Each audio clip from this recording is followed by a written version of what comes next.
नीतीश कुमार की नई कैबिनेट दागदार है और मुख्यमंत्री नीतीश कुमार हैं।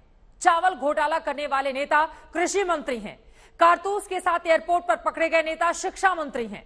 और सबसे ज्यादा शर्मिंदगी की बात तो यह है कि कानून की धज्जियां उड़ाने वाला नेता कानून मंत्री है। सवाल फिर वही है कि बिहार के कानून मंत्री की आखिर गिरफ्तारी कब होगी और नीतीश कुमार कब लेंगे उनका इस्तीफा।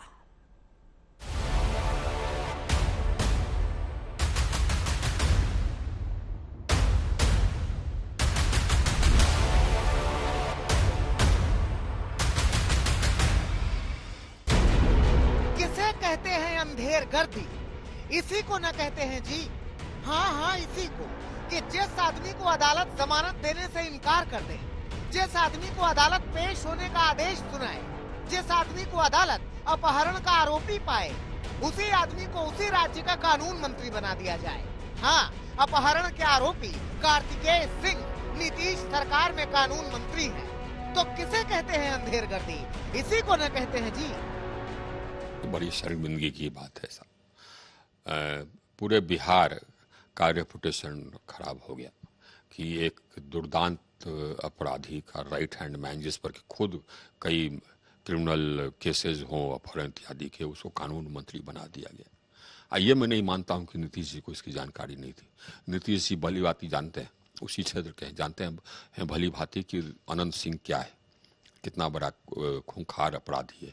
और उसका right hand man Kartikeya Singh है, ये भी भली भांति जानते हैं। उसको बना दिया आपने। सत्ता के लिए क्या क्या करिएगा।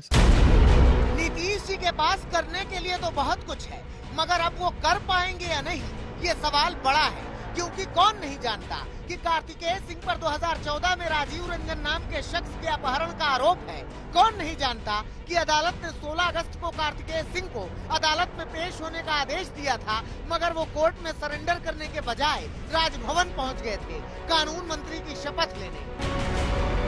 कौन नहीं जानता कि फरवरी 2017 में पटना हाई कोर्ट ने कार्तिकेय सिंह की अग्रिम जमानत याचिका खारिज करते हुए कहा था कि जेल जाइए फिर जमानत मांगिए। हाई कोर्ट ने आपका बेल रिजेक्ट कर दिया, एंटीसिपेटरी बेल। आपको सरेंडर करने को कहा, आपने 5 साल तक नहीं किया। हाई कोर्ट ने फिर आपका क्वाशिंग भी डिसमिस कर दिया।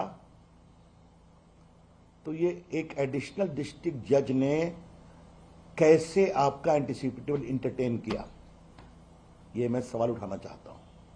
मुझे बताया गया है कि यह आदेश कोर्ट के साइट पर अवेलेबल नहीं है। अब बताइए अंधेर गर्दी किसे कहते हैं, इसी को न कहते हैं जी। तो बीजेपी का आरोप ये है कि जैसे ही गठबंधन का मामला तय हुआ, वैसे ही ये भी तय हुआ कि कार्तिकेय को कानून मंत्रालय मिलेगा। और जब तय हो गया तो 12 तारीख को दानापुर कोर्ट के एडिशनल डिस्ट्रिक्ट जज का एक आदेश आया कार्तिकेय के पक्ष में। इस आदेश पर बीजेपी को ऐतराज है। उनको 16 अगस्त को सरेंडर करना था, तो मंत्री कैसे बनते? तो 16 अगस्त को सरेंडर नहीं किया तो उन्होंने ये एक ऐसा आदेश दिखाया है जो गैर कानूनी है, नल एंड वॉइड है। और मेरी अपेक्षा होगी पटना हाई कोर्ट से बहुत विनम्रता से इस मामले की जांच कराई जाए। तो समझिए इसे कि कानून से खेलना किसे कहते हैं। किसे कहते हैं कानून की धज्जियां उड़ाना, किसे कहते हैं नियम कानून का फर्रा बनाकर पाताल में फेंक देना, इसे ही न कहते हैं जी। पीड़ादायक है, शर्मनाक है। एक बिहारी होने के नाते मुझे बहुत शर्म आ रही है। कानून मंत्री पद का उसकी एक गरिमा होती है ना। और ये बात नहीं, देखिए उनका एमएलसी के चुनाव का एफिडेविट है, इसमें सारे आरोप 365, 364 बेटा थाना 859 का जिक्र है। सजा कितनी होती है 364 में? किडनैपिंग फॉर मर्डर मतलब आजीवन कारावास या मिनिमम 10 ईयर्स। दूसरे 365 में 7 साल। एक्सटॉर्शन का भी आरोप है। ये उनका एफिडेविट में कह रहा हूं। इस केस में वो गए हाई कोर्ट में एंटीसिपेटरी बेल लेने। ये देखिए 16/2/17 का आदेश है। पटना हाई कोर्ट ने उनके एंटीसिपेटरी बेल को आज से 5.5 साल पहले रिजेक्ट कर दिया।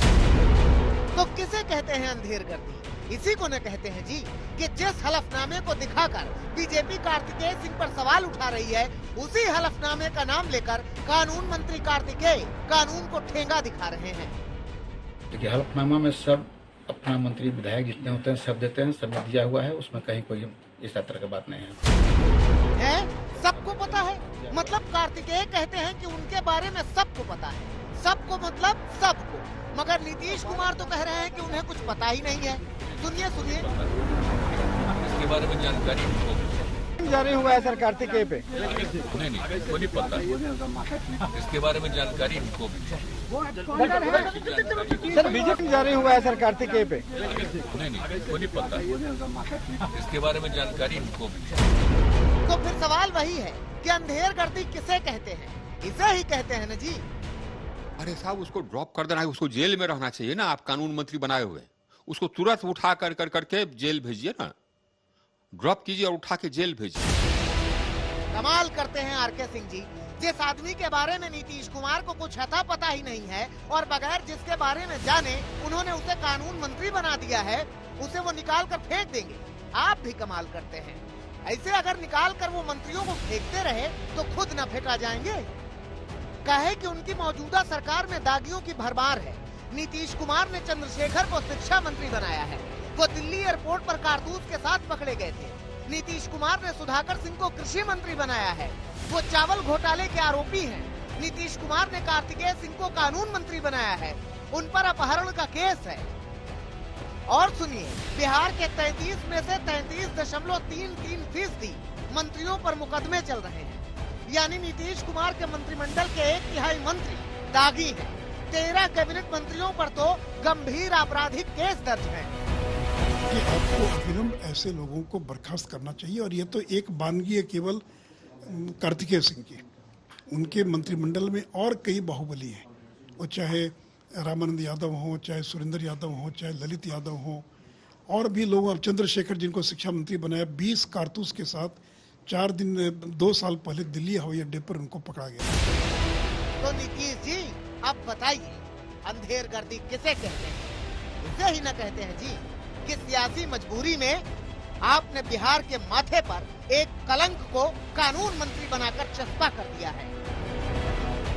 दिल्ली से जितेंद्र बहादुर सिंह के साथ सुजीत झा, पटना, आज तक।